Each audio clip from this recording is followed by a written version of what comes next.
definitely another tutorial. Y'all are gonna have to excuse my mirror right here. My mirror, I am blind, but I can't see, so it gotta be a little close. Today we're gonna be talking about cut creases. And if you don't know what a cut crease is, I'm gonna show you some examples. So basically what a cut crease is when someone creates the illusion of them having a different fold in their eye. That's the best way I know how to explain it. So for example, if you have small eyes or the fold in your eye is much lower to your lash line than it is in comparison to where your brows are placed, what you would do is create a defined line using makeup to create the illusion of a higher crease or even having an actual crease or fold in your eye, which some people do not have. So yeah, that's what we're going to be talking about today. I hope that y'all understand what I'm saying and why I'm saying it and things like that. Look at that. Just disrespectful. Anyway, so I'm going to go ahead and clean up my brows because the cut crease that I'm going to be doing today is what I personally like to call a floating cut crease. Yeah, so that's what we're going to be doing today per your request on Twitter. Anyway, so to start off this floating cut crease, what you want to do is get your favorite concealer, something that you can actually blend eyeshadow on top of. And I say that because some concealers don't mesh well with eyeshadow. Yeah, what we'll be doing is bringing this down. And if you're wondering why I'm choosing to use concealer instead of an eyeshadow primer, for cut creases like this, if you want them to blend seamlessly into the rest of your face, as if it is literally floating above your eye, you have to use something that matches your complexion. Now you could come in, you could put your concealer down and then come in here with some eyeshadow primer up in here, but I didn't want to take that risk when I initially did this. And quite frankly, every time I do it, I just use this concealer. So, and the concealer I'm using is the LA Girl Pro Concealer. So blend it down. You don't really need it in the fold of your crease. You just want to blend it out right around here. And make sure you come up with the concealer around the tail of your brow a little bit so that everything just comes together seamlessly whenever you start to lay down your foundation and stuff like that. So one thing I always have to do when I use concealer, no matter what concealer it is set it. I'm going to take this MERCIER translucent setting powder. If you're someone who has oily eyelids, I don't want to say highly suggest because everybody says this, but I suggest that you set your concealer, because if you do not set your concealer and you have oily eyelids, you're going to have creasing. You may have transfer as far as like your actual eyeshadow moving around. Also, concealer in my opinion performs a little bit better as an eyeshadow base when it's set lightly. You don't have to set it, heavily with a ton of powder and a sponge. Just get a little blending brush or something. And I like using the translucent powders because it's not going to change the color of the concealer. So for floating cut creases, I always like to have a base for the color or for the line, because it also gives you a really good foundation for the cut crease, and it allows you to stack color on top of it without really having to do too much blending, I guess you would say. So I'm going to take this Anastasia Beverly Hills Cream Waterproof Eyeliner Pencil. This is in the shade, okay, it's called DARKSIDE, so it doesn't have any additional shades. And I love using pencils for this because I find that they're a little bit more malleable and easier to clean up in the long run. It's a lot easier to control pencils, especially when you're trying to make a very specific line. So, as far as your cut crease go, where do you put it? Excellent question. I find that a lot of beginners will place their cut crease right on the fold of their eye, right there. I know y'all can see that. Right there on the fold of their eye.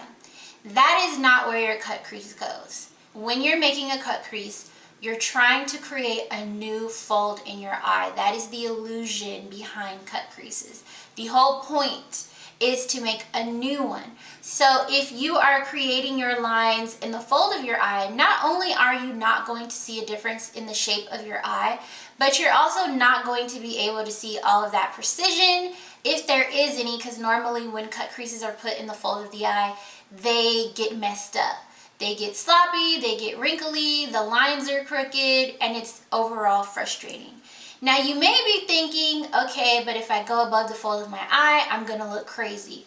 Yes, you will look crazy initially. Why? Because it's not something you're used to doing yet. Once you see the end result of a cut crease is when you can appreciate it. Once you got it all done and blended and you got your lashes on and you step away from your mirror and you look, it's like, wow, my eyes look different. You will want to go above the fold in your eye. Personally, I like to go, let's see, I like to go right up in here. I like to call that my second fold because it's my fold actually sitting, it's like the skin that's actually sitting on top of my fold. So I like to be right about here. If you do not have a crease or a fold in your eye, you can pretty much go wherever you want. A guide that I like to use for people who don't have folds or people who have monolids is starting in the corner of their eye. So you could just start right up in here, or even the outermost part of the tear duct.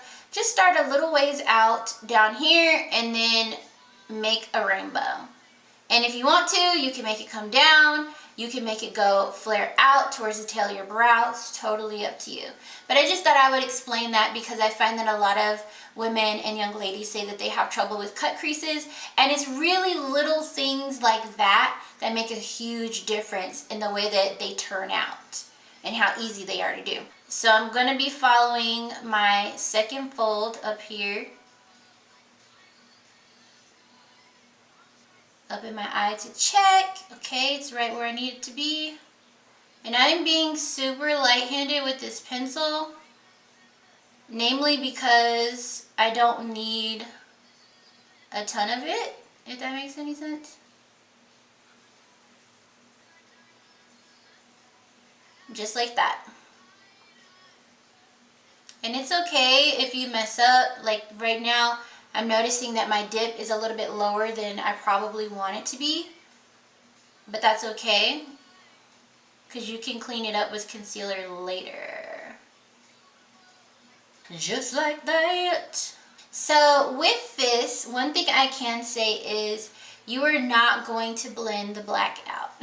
Yeah, a lot of people have trouble with that. Like coming to the realization that it's not gonna blend out.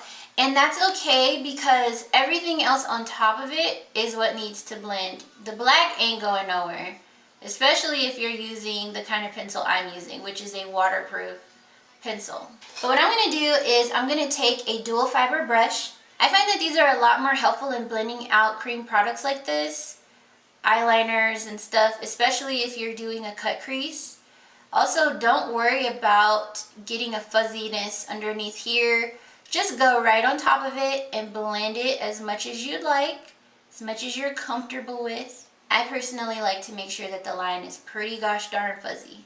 And avoid raising your eyebrows when you're doing cut creases, because when you stretch your skin, it'll be blended out during the stretch, but once it snaps back to where it's supposed to be, everything comes together and you no longer have that blend anymore. So if your skin's not naturally stretched, it shouldn't be stretched while you're blending. Does that make sense? Now here comes the fun part. I'm going to use my Riviera palette from ABH. So pretty. And the shades that I'm going to be using are Canes and Bahamas, because I said I was going to do color today, and that's what I'm going to do.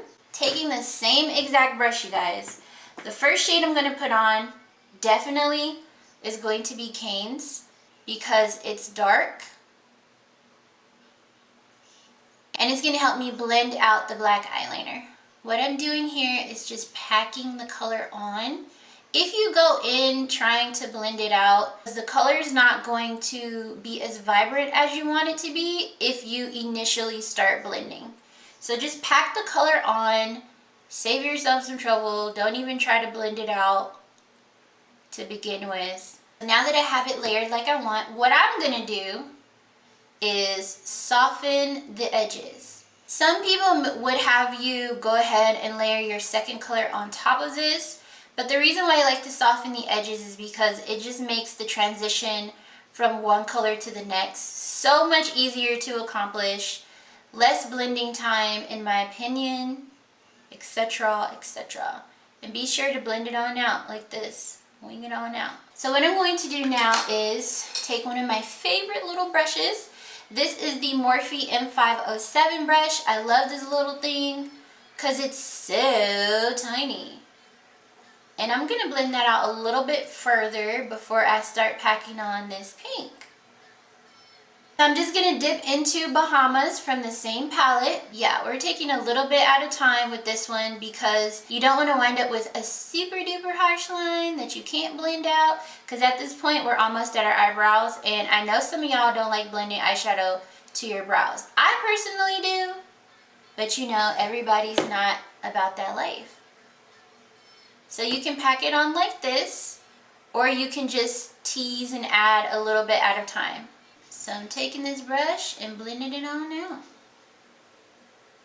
Once I gave up on trying to make everything look perfect and I just cleaned it up, it looked amazing, and the look became super popular on Twitter. So I was just like, wow, to think I was doubting myself and convincing myself that this looked crazy when it really didn't. So that's something to keep in mind when you're trying these kind of looks.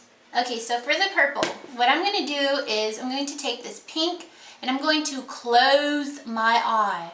Now, if you are blind like me and you can't see, get yourself a magnified mirror and pull it close so you can see. I'm going to close my eye so that my skin is stretched. And this is a natural stretch, so it's okay. And I'm going to come right up against this line where the purple and the black meet to further blend out this purple with the pink. Once you've established the colors blending into one another, what you want to do is take a look in your mirror and figure out if there's anything wrong with it.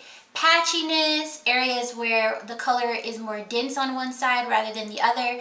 And from there, you'll just determine whether or not you want to add more color or take color away by putting the lighter shade on top. I'm going to take this brush. This is the Morphe M160. I'm going to take this palette again. This is Cane's, and I'm just going to put a little bit of color on one side of my brush.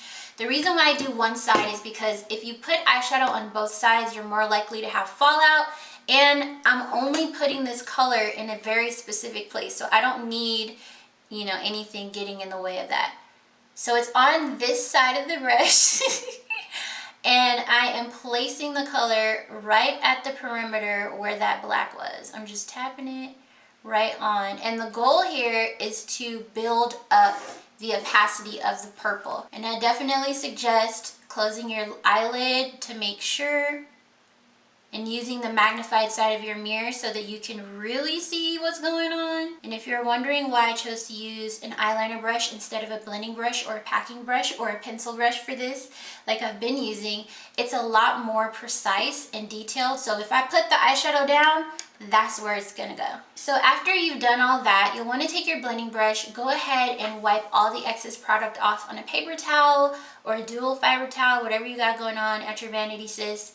Come right up in here and very carefully soften this area. If I don't, it winds up looking like my eyeshadow just stopped right there, which is not a look, you know, not in this case anyway.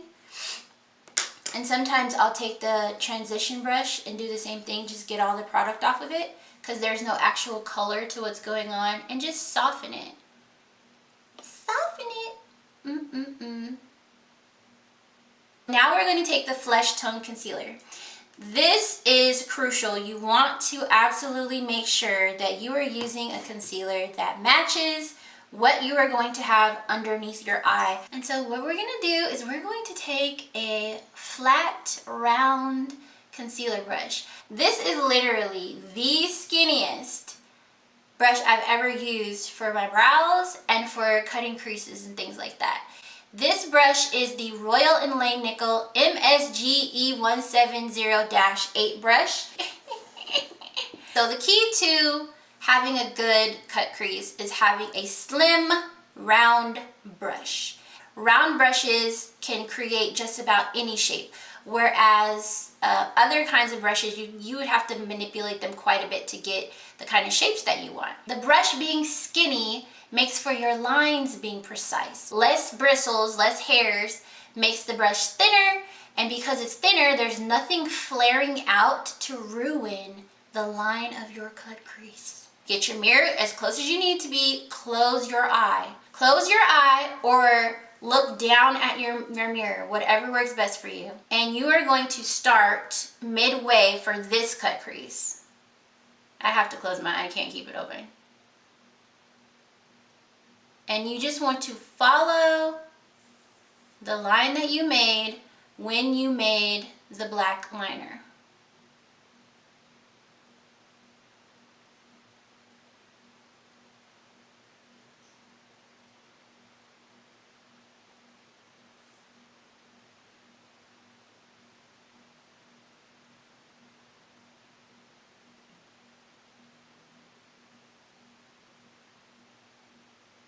This is so quiet.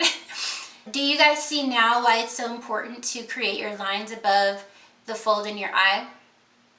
I'm literally blinking. I'm opening my eyes, I'm blinking. My cut crease line is not being ruined. It's not being smudged. It's not being made crooked. This is why it's so important to create the line above your eye. And you don't always have to make a guide for yourself, just so long as you understand the placement of your cut crease is critical to it turning out not sloppy. Very simple. And I hope that you guys got to saw why it's so important to me to have round brushes, because look at that. Look at how it, I don't know if you can see it. Look at how it curved a little bit because of the way that I was holding it. The brush was not so stiff that it wouldn't create the shape that I want. That's a major key. I always take my brush and I flatten it to get that shape back. I'm not necessarily adding more product. I'm just evening out the amount of product that's on the brush, and again, maintaining that slenderness in my brush. My brush. You can either take this crease down or you can go out with it. I'm gonna go more so outward because I don't really want the crease getting messed up. Anyway, so go ahead and take your line all the way inward like this. So I'm gonna take this concealer and put it all over my lid. Another reason why I like using the guide system for this kind of cut crease is because when you have a guide, you don't wind up putting a ton of eyeshadow all over your eye and then possibly having to wipe it off with a makeup wipe first, or wipe it off with a Q-tip or whatever it is that people do before they put on the concealer. Before you go ahead and set this, because you do need to set it, take a nice jumbo concealer brush if you got one and just even out the product across your lid. Do your best to keep your eyelid closed so you don't wind up having any creasing, and go ahead and blend out this line at the bridge of your nose. And the brush is going to wind up picking up product and redistributing it in areas where you may actually need some. Boom, y'all, it's a freaking cut crease! Ah! I can't tell you when I actually learned how to do this, but what I can tell you is when I did learn how to do it, one thing that really made it difficult for me was accepting the fact that it didn't look like anything I'd ever done before. I had to come to appreciate the fact that it was excessive, like it's extra. But when you have small eyes, and I do have small eyes, I just have a lot of space between my lid and my crease and my brow. When you have small eyes, it's hard to get past that part. It's like, did I do this right? Because it looked kind of crazy to me. But you really do have to take a step back in order to appreciate how extra it is and how effective the illusion of changing where your crease begins is. Anyway, so I'm going to take the same brush and a little bit of the MERCIER translucent powder, and I am tapping that powder off. I like to start in the areas where my skin folds on my eye. This is crucial because those areas definitely need to be set first above all else, okay? So I'm just tapping it in. This is a lot more angular than the last one that I did, I believe. You get the idea. So I hope you guys see why it's so important to use a concealer that matches your complexion. Because when I go in with my foundation, obviously everything is going to flow super seamlessly into one another. and I won't have trouble getting foundation or concealers into these areas, which I'm so glad about. But yeah, so I'm gonna do my full face and I'll be right back. And okay, so this is the final look. It's a nice little cut crease, you know, it's a little some. I hope that you guys appreciate this video. I hope that you learned something from it. Thank you again for requesting it. I have a long list of requests for Makeup 101 and I'm really excited to film the rest of it. So go ahead and give me a thumbs up. If you have any questions, leave them down below because I usually answer them pretty quickly. Don't forget to share this video with your homies, Facebook, Instagram, Twitter, and Pinterest. You already know what it is. And if you're watching, feel free to tag me in your Instagram story so I can shout you out, sis. Okay?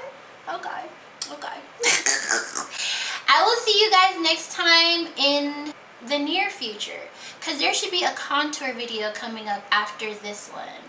Yes. Go ahead and watch the next video, because you know you want to. And I'm gonna put the subscribe button thingy right here too, so just in case you don't know what it looked like below, there's one right here for you. Yes.